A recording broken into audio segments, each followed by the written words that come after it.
Hey you guys, this is Sasha and welcome to my week 4 weigh-in. So this channel is all about healthy living as a working mom and wife with 2 little boys. So if you're interested in seeing my week 4 results, please stay tuned. So first and foremost, I'm not a nutritionist or a dietitian or any of that or a doctor. I am just a person who has been on a weight loss journey for 16, almost 17 months, trying to document and be accountable to my journey thus far as I try to hit health goals that I've never in my life achieved. So I'm just going to jump right in and tell you a little bit how the week was. So first things first, I've been dealing with my sugar cravings. If you have not seen my previous video, I will link it in the iCards above. But I have been on this journey for quite some time, and between November and December, I kind of fell off the bandwagon, started eating carbs again, a lot of carbs, and it just triggered that sugar craving and addiction that I've been battling pretty much my whole entire life. It's been that spiral up and down and up and down. There was a time in my life where I was eating McDonald's breakfast, lunch, and dinner. And when I'm talking about eating, I'm talking about for dinner, I would have a Big Mac meal, large fry, a drink, 4 strawberry and cream pies, and then I might still have chips, popcorn, ice cream, and stuff as dessert. It was out of control, and because no one really saw it, my husband would be at work or I'd be to myself, or then I got pregnant, and then pregnancy, you're eating for 2 and no one says anything, but it just got more and more out of control. So some of those cravings kind of would come back. I would be triggered by commercials. The Super Bowl is coming up, so you see an ad, Taco Bell would show something and be like, oh, I want Taco Bell.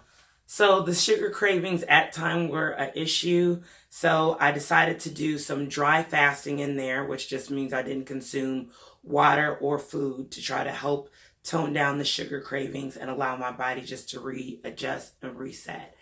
I also would indulge in these dry fasts for about 12 to 18 hours to help with the fact that my hip was still hurting. I mentioned that last week, and it was a lot of things that was going on with that. I couldn't work out the way that I wanted to, so I had to lighten up my workout, and I felt like I was just retaining more water and eating more. So even though I would follow my macros, which is around 72 to 74% fat and less than 5% carbs, it was still difficult for me not to indulge in one of those areas caloric wise too much. So the macros will look great on that side, but instead of me eating 1,800 calories, since I wasn't working out as hard as I was the previous weeks, I'm still eating like 3,000, and it was just turning into a hot mess, and I could tell. So it was a thing is, am I going to gain? Am I going to lose? What's going to happen? And I had to give my hip a rest and ice it because it just wasn't feeling the way that I feel like it should. So I did not run. I did exercises like Zumba on the Wii, which is one of my favorites. And I did light walking, like walking 3 miles per hour on the treadmill and only doing a mile or a mile and a half, and making sure I stress and again ice my hip when needed. And I still was hitting between 15,000 and 20,000 steps, but it was just being more mindful and not putting too much stress on that hip. So it was a readjustment. I've never really had an injury my whole journey, and so I didn't know what to do. So let's get into the weigh-in and see, did I gain or did I lose? So my previous weight was 180.8, and this week I weighed in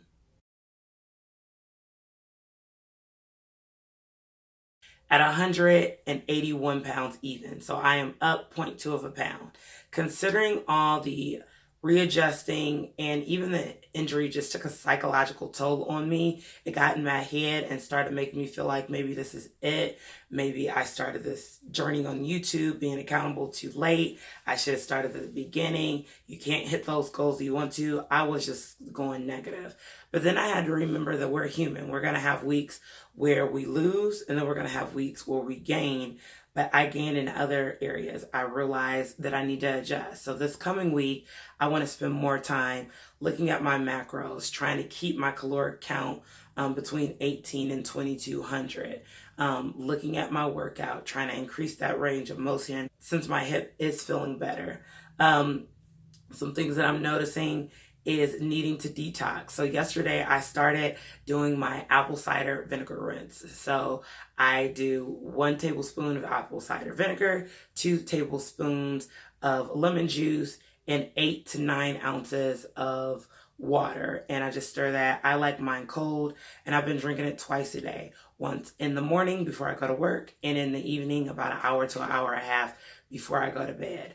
I think that helped to minimize the amount of weight I could gain, because again, even though I was fasting, trying to increase my intermittent fasting time, like one day I got to 24 hours, which was awesome, but I still couldn't keep the results on the scale because I wasn't working out and managing my food. So even though I would go that long fasting, I would still be eating like 2,400 calories in one sitting, and that's just not healthy.